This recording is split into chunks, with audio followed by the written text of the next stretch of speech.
Okay, now if this video seems a little bit rushed or amateurish compared to some of my other efforts, that's because it is. I really want to try and get this one out in the same day that I'm recording it. I've just come back from Aldi here in the UK, and this is Thursday the 8th of June 2017, and they had a special offer in store that I thought you might want to see. Now the reason that I need to rush the video out is because they only have these things in for a few days, sell them out and then don't get them in again. So here's the item. They call it a boombox. I would say it's more of a stereo cassette radio. However, it's also seems to have the ability to play music from a SD card, USB, and it's also got Bluetooth built in. And this thing cost $29.99, which I don't think was particularly bad. And they're even brave enough to offer a 3-year warranty on this one. Now, a bit of caveats here, of course. There isn't a single company in the world today making a decent cassette mechanism. They're all these sort of cheap, nasty, plasticky ones. So this is going to be no exception, but let's just see how good it is before I pour too much scorn on it. So let me get it out of the box and we'll have a good look at it. Right, so I'm going to record this one with live audio, so hopefully this comes through okay. Let's see, cassette player with Bluetooth, Bluetooth version 4.1, output power 4 watts, FM medium wave, shortwave 1 and shortwave 2, USB and SD ports for playing your digital music, built-in microphone and recording function, earphone jack for personal listening, convenient carrying handle, AC powered by 4 1A batteries not included, power adapter included. Okay, let's have a look. Now today in Aldi they also had some of those sort of cheap record players. Well, I say cheap, it was £40. You know, one of those record players that was in a box. But those things are universally awful, so I didn't want to get hold of one of those. Now, they also had some records for £6.99, which were sort of 70s, 60s, Rat Pack, and 50s music. I think they had those 4 choices. Unfortunately, though, there were no cassettes in store, which I thought was a bit of a shame. I was hoping there was some cassettes there. That was one of the reasons I went and picked this up. Let's see, there's another box in the bottom of here. Now, I don't normally do unboxing videos, but you do understand this is something that I want to get out today, really, so apologies. Oh, it's an interesting box. It says power adapter, but really, the good thing is it's not a brick, it's just a figure of 8 lead. I'm sure someone will tell me this is an IEC blah blah blah blah blah lead, but anyway, look, figure of 8, that's what we tend to call them in the on planet Earth, so there you go. Figure of 8, power plug. Okay, right, instruction booklet. Let's just see if there's anything interesting in here. I'd say probably not. Interesting, actually. See out here they have to explain to people how write protect tabs work on cassettes. How soon we forget. Right, let's see what kind of music it can play. Doesn't say the maximum bit rate. But a few more bits of specs here. SD card 32 gig maximum. Supported class 2, 4 and 6, FAT32. Doesn't mention. No, that's it. Okay. Alright, seems okay. Right. There you go. So that's what we're looking at. Now they had 2 different colours. There was a silvery one, which is of course this one here, and one that was all black. I thought the silver one would be better to film. Believe it or not, I do buy things that look better on camera sometimes rather than buying the colour that I want. But so around the back here, that's where the power goes in, of course. We have the battery compartment, which, well, I should put it down to do this. There we go. Okay, 4 UM1s it says there. Called them A1s, didn't they, on the front? I'm not used to that terminology. I'm more used to UM1s. Right. So of course we've got the aerial on the back here. Fair enough. But it's lightweight, but it's not. It doesn't feel hollow. Of course, I like these little marks on here. That's to replicate that one over there, which has the microphone in it. I suppose it's a moment of truth. Let's try the eject mechanism. Yeah, soft eject. I know it's not really anything technical that they have to do. They just have to put a bit of a dampener on there, but still, could have just sprung open and been really cheap. Let's see if we can see the mechanism. Yeah, I can't really make it out. Of course, it's up there. But yeah, it looks pretty much like the same as any of these other ones. There's bits of metal in there though, so you know, I'm not going to be too bad on it. This USB port on the top here, bit of an angle on that one, but I looked at the others in store, they all seem to be the same. Music power, and a little LED there. Now we've got 3 controls up here which adjust for the SD card. Skip back, skip forward. No, hold on. Skip back, skip forward, play and pause in the middle there. And of course got volume and bass, tuning, there's your bands. Look, it doesn't feel that bad. I can't really complain. Let's plug it in. Right, so the power lead goes in the back here. Oh. Did you hear that? Just about. I think it's trying to do Bluetooth pairing by the sounds of it. That light flashing there. So let's look at Bluetooth, see if it's appearing here. Yeah, okay, great. That's good timing, Amazon. But not connected, not connected, not connected. Ah, new. Here we go. Other devices. Max Tech.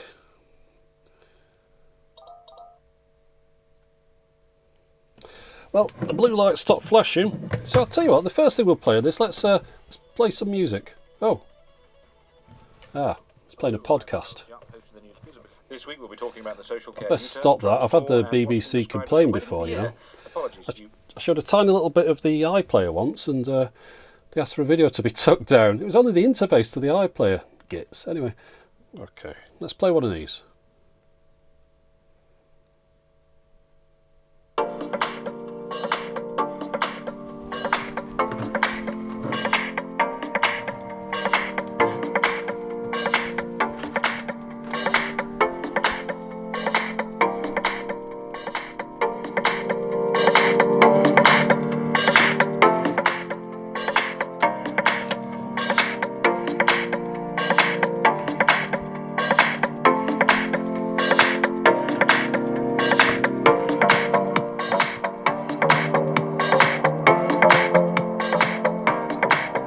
Not an awful lot of bass on it. I've got it turned all the way up there as well. The volume goes reasonably loud as long as you've adjusted it on your device. Let me just demonstrate that with the volume.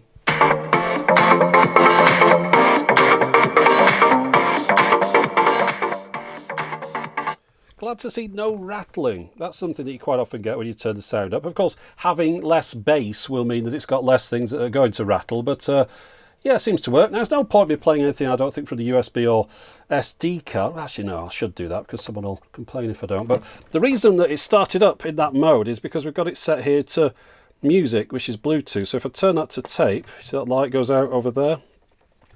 So let's put a tape in it. I've got retro grooves from Anders Enger Jensen here. I haven't rewound it, but that's quite useful because it means we've got something to play. So put it in here. Fingers crossed, Anders, that this one works. I don't want to chew your tape up, but let's have a listen. Ooh.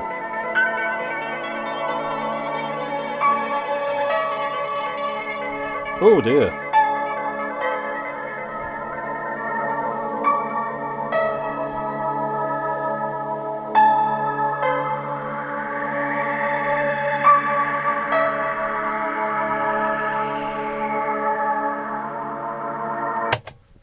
That sounds awful. Let me just change to the mic on the camera because I've got the lavalier on here, so we just have a bit of a better listen.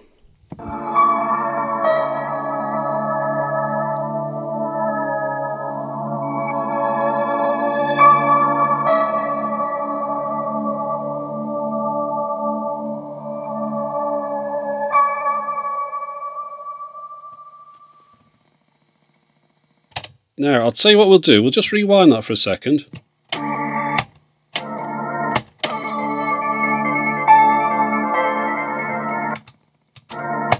Because what I want to do is just play that back in my Sony player so you can hear that it's not supposed to sound all wobbly like that. So just give me a second. Let's have a listen.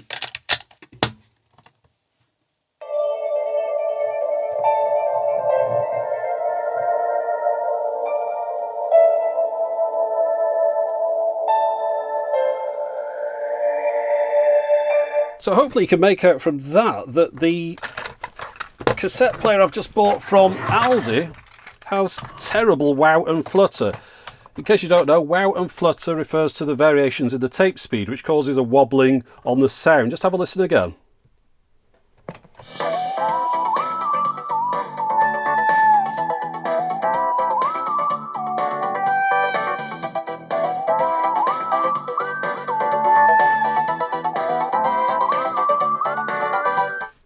Right, so it actually seemed to improve a little bit once I'd played it for a while. Still not particularly happy with that though. Okay, let's just take the cassette out of the equation for a minute and let's have a listen to the radio.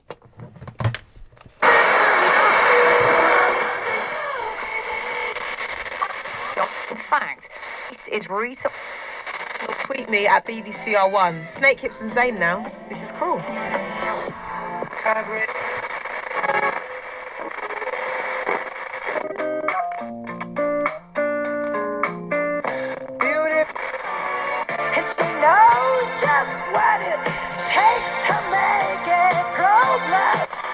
Vote first thing this morning before I came here.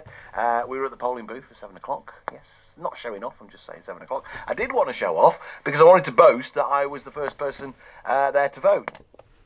Well, the radio seems to work okay, but then again, you'd expect it to, wouldn't you? Let's just try out this SD card or this USB slot now, try and play some music on it. One thing I was thinking of though, because of course it's just got a forward, back and play, that's going to be pretty difficult to navigate if you have a SD card full of thousands of tracks. It could also perhaps do with a random play, but anyway, let's have a go.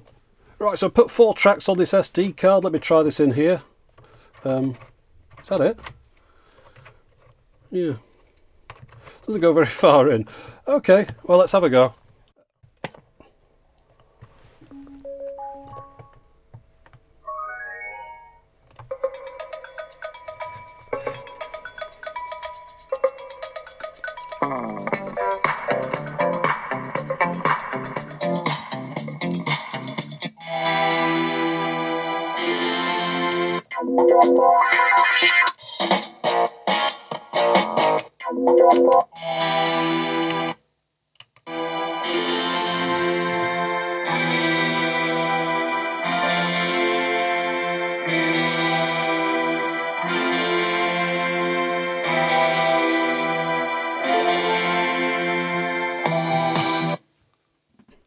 Okay, now as far as recording goes, it's quite interesting really, because it's got a few different options here. You can record from the radio, obviously, and live recording, which is through the little microphone on there. We'll test that out in a minute.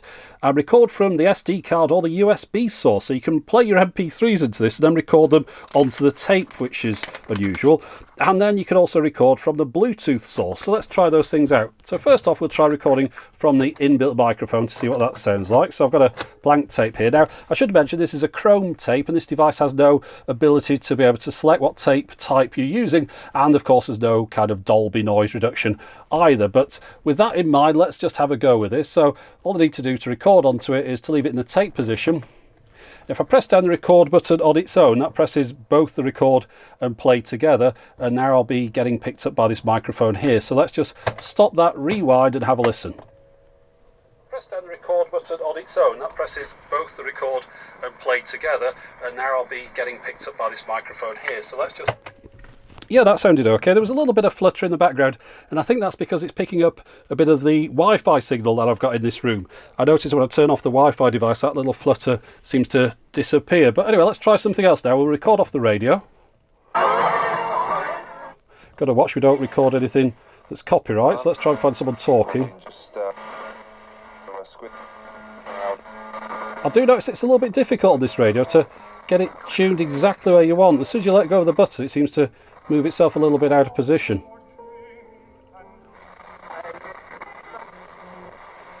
Right, typical, no one's talking. We'll nick a bit of that opera.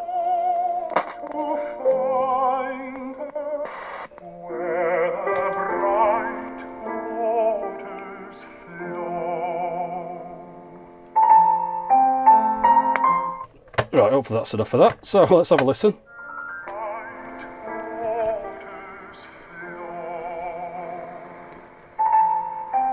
Now, I've got to say, the cassette player is functioning a lot better now than it was when I first started. I'm not noticing the same levels of wow and flutter. Perhaps it just needed a bit of a start to get itself up and running. Perhaps there's some components in there that need grease spreading around them that were just in the wrong places, and it's now kind of lubricated and working as it should. Anyway, let's try something else. We'll record off this SD card, so I'll move it into the SD card position, and that automatically starts playing the first track on here. So we'll just have a listen. Okay, let's try recording that. Now let's try it with the volume down just to see that if it records it with the volume turned off. I don't think the volume has any bearing at all on the record level. I think the record level's automatic, but we'll find out in a second. So that's enough for that. Let's rewind, put it into tape mode and press play.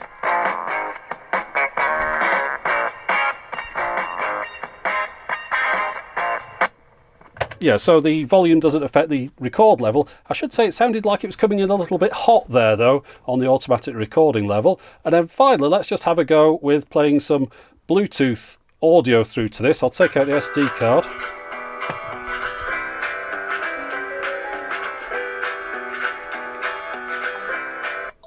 Right, so it's picking up the Bluetooth now.